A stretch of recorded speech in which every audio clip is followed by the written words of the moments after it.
Okay, good day guys. No, ito, may check na naman tayo ngayon na sharp. Problema nito guys, ayan guys, oh. Habang nagkakarga ng tubig, nagdi-drain siya. Mayroon siyang drip sa drainage niya. Dun sa drain hose niya, may konting mga drip-drip.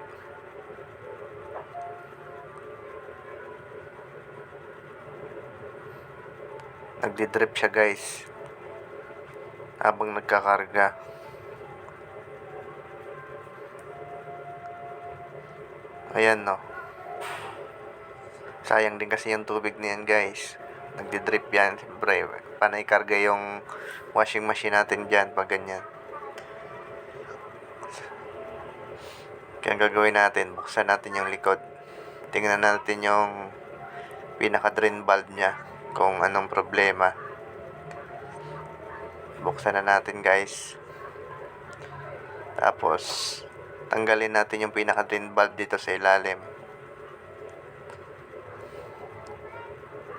Kasi lang medyo matigas guys. Kaya gagamitan natin yan ng vice grip. Kasi ang tigas eh. Luwagan nyo lang.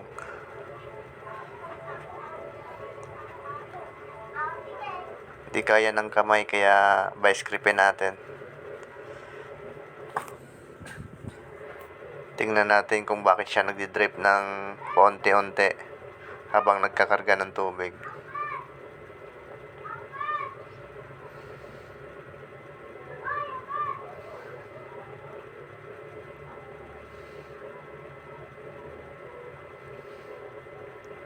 Pasensya na kayo sa videos guys kung hindi masyadong nakapokus. Kasi amateur lang naman tayo ng mga nagbibideo eh. Hindi naman talaga professional.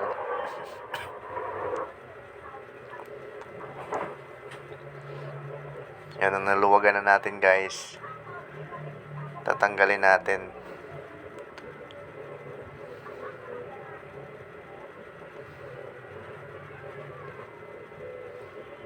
Tingnan natin kung goods pa ba yung mga rubber ng valve niya. Bakit di siya nagsasara? Kung bakit di siya nagsasara ng maayos. Yan, ito pala yung dahilan guys, oh. Yung bakal na to.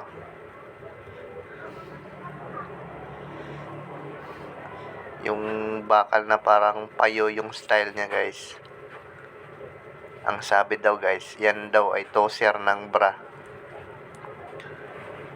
Toser yan ng bra guys. Sa mga bra na ako, ayan yan, no. Kaya kung maaari guys, wag nyo isama sa washing, wag nyo isama dyan paglaba yung mga bra guys, kasi yan, natatanggal yan. Minsan nasisira din yung mga bra. Kaya iwasan natin maglagay ng mga bra guys. Tsaka lalo na mga barya din. Tignan din natin kung may barya. Kasi kumakalang talaga yan sa guma dyan. Minsan ayaw mag-drain.